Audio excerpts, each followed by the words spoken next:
একটা মেয়ে বিয়ের পরে সঠিকভাবে বুঝতে পারে বাবার বাড়ির গুরুত্ব আর বাবা মা সন্তানের ভালোবাসার মূল্যকে।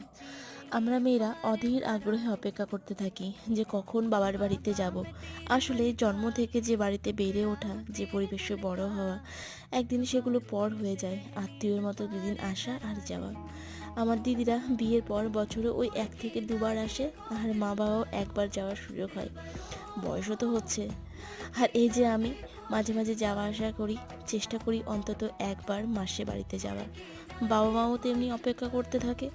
আমাদের বোনদের সববার বিয়ে হয়ে যাওয়ার পর যা কিছু পছন্দের জিনিস সেগুলো গুছিয়ে রেখে দেয় আমাদের জন্য, যেহেতু আমরা কাছে আছি। সবাই মিলে মজা করে রেঁধে বেড়ে খাই, মনে হয় পৃথিবীর সমস্ত বাবা মাই বোধহয় এইরকমই হয়। তাদের ভালোবাসার কারোর সাথে তুলনা করা যায় না। সেই ভালোবাসা একদমই আলাদা, যে ভালোবাসার কোনো অন্ত নেই, সীমা নেই, কোনো কিচ্ছু নেই।